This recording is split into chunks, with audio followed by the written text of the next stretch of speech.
5 class हम लोग अपना यूनिट 3 कर रहे थे और उसकी रीडिंग और वर्ड्स मीनिंग हमने किए थे प्रेजेंट के। आज हमारे पास उसका आ रहा है चैप्टर 1 का। देखते हैं उसमें करैक्टर्स के बारे में हमने पढ़ना है। हम अब देखेंगे कि उसमें सेकेंडरी और प्राइमरी करैक्टर कौन कौन से हैं और इसी में से हमने अपने टेक्स्ट में से ही क्वेश्चंस बनाने हैं। रीड आउट करते हैं पहले। A novel is a long narrative. It has character setting and a plot that makes the story interesting. कि अब एक नावल के अंदर क्या होते हैं, करैक्टर होता है, प्लॉट होता है और उसकी सेटिंग होती है जो कि कहानी को क्या बना देते हैं, बहुत ज़्यादा इंटरेस्टिंग। अब देखें, we are almost there Ahmed. अब फर्स्ट हमारे पास करैक्टर कौन सा आ रहा है, अहमद का। My father said we are almost in Mecca, कि हम वहाँ पर होते हैं मक्का में। The cheerful tone was apparently meant to encourage me to walk on tough. My father himself looked excited, having covered such a long road from our native village, Bin Farham. बिन फहाम, बैनी फहाम। अब देखेंगे वो कहते हैं कि ये मेरे लिए खुशकिस्मत है और मेरे फादर जो हैं वहाँ पर मुझे खुद लेकर जाते हैं हमारे आबाई गांव में, जो कि बड़ी लंबी सड़क से बिन बैनी फहाम पे on foot, पैदल के। Jogging along by his side, I remember that we had transport only for a very short distance.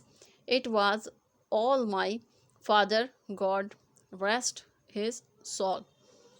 अब क्या है कि हम पैदल चलते हैं, यानी कि वो एक जॉगिंग साइड है और मुझे याद है कि वो ट्रांसपोर्ट सिर्फ वहाँ पे बहुत ही कम फासले तक जाती है और मैं और मेरे वालिद और उनको क्या है कि अल्लाह उनकी रूह को आसानी दे। कुड अफोर्ड, जो कि इसको अफोर्ड कर सकते थे। He was destitute. I was perhaps equally tired, but being only 9 and absorbed as I was in rivers that bordered on the fantastic, I could take physical hardship in my stride. क्या मैं चल सकता हूँ, फिरता हूँ, लेकिन खुद ही मैं बर्डन, खुद ही उन चीज़ों को बर्दाश्त करता था, क्योंकि ये सिर्फ 9 एब्जर्व कि ये सिर्फ हमारी सेहत के लिए बेहतर। One river led to another from actually being inside that grand mosque, that vast and awesome place which houses the Kaaba, कि वहाँ पर एक बड़ी मस्जिद और एक बहती नहर और क्या है कि वहाँ पर बेहतरीन किस्म की जगह है जो कि घर है Kaaba. The holiest Muslim shrine to walking through the streets of Mecca, के मुसलमानों के लिए मुक़द्दस जगह है और मुक़द्दस मज़ारात हैं जहाँ पे वो चलकर गलियों में से मक्का में जाते हैं।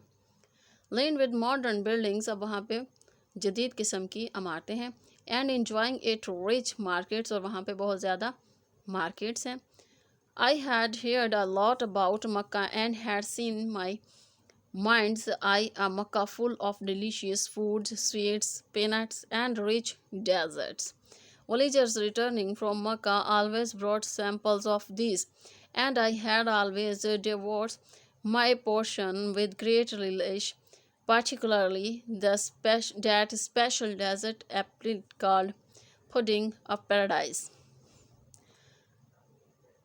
अब वो क्या कहते हैं कि वहाँ से लोग जाते हैं और बहुत सारी मज़ेदार किस्म की मिठाइयाँ, पीनट्स और बहुत सारे वहाँ पे जो हैं सहरा हैं, लोग जाते हैं और वहाँ से लेकर आते हैं। और मेरी भी यही ख्वाहिश थी कि मैं वहाँ पे जाऊँ और वहाँ से ये स्पेशल चीज़ें लाऊँ जिसको कहा जाता है padding of paradise. A child's imagination could run too wild, अब मेरी जो जितने बेतखयलात थे वो इसके गिर्द घूम रहे थे। We walked on perhaps picking up speed after my father's encouraging remark, while all the time cars seemed to whiz past us. फिर वो तमाम जो नज़ारे थे वो मुझे दिखाई दे रहे थे और दौड़ रहे थे और मेरे वाले जो थे मुझे उसकी हौसला अफजाई कर रहे थे। लॉरीज पिकअप्स, और वहाँ पे बहुत सारी गाड़ियाँ और टैक्सियाँ एंड बसेस और buses. I had no use only by name, और उनके हर एक के मैं जानता था नाम, सिर्फ एक ही नाम था। But we did take a cab for part of our journey to Mecca, मैंने सिर्फ एक ही कैब ली मक्का के सफ़र के लिए। It was quite an experience. My father and I were squeezed into the crowd wheels, and when it had covered the distance both by the little money father had paid, कि हमने थोड़ी सी फासले में उसका हजूम में गुजरते हुए और गाड़ियों के हजूम में से और बहुत ही ज़्यादा फासले के बाद और थोड़े से उन्होंने पैसे अदा किए। We were asked to get off to continue on foot, और फिर हमें कहा कि आप अब पैदल चलेंगे। It was all behind us now, ये तमाम सब कुछ हमारे पीछे था। We climbed a hill, हम एक पहाड़ी के ऊपर चढ़े। One of many surrounding the holy cities, के जो कि इस मुकद्दस शहर के गिर्द घेरे में थी। And when we reached the top, फिर हम सबसे ऊपर वाली पे पहुँचे। My father stopped it with one hand and my shoulder, his eyes turned towards a far away place. He pointed to it and worshipped in pious tones, "This is the house of God." क्या हम उसके ऊपर चढ़े थे और हमारी थकावट हो रही थी और वो रुक रहे थे। उन्होंने मेरे कंधे पे थपकी दी और उनकी आंखें जो घूम रही थी उसी मुकद्दस जगह पर, और वो कुछ ने अल्फाज बोल रहे थे और वो कह रहे थे कि ये खुदा का घर है। कंप्लीट होता है। इसके वर्ड्स मीनिंग आपने होमवर्क में करना है और आपने इसमें राइट करना है कि इसका प्राइमरी और सेकेंडरी करैक्टर कौन सा है। और इस चैप्टर में जो हमने पढ़ा इसकी सेटिंग कहाँ पे, इसकी सेटिंग जो है वो मक्का के रोड पे है। इसके इम्पोर्टेंट एलिमेंट्स आपने 5 क्लास अपनी नोटबुक पे राइट करना है। ये आपके क्वेश्चन जो हैं वो आपका होमवर्क है। अपना बहुत ख्याल रखिएगा। Take care, have a nice day.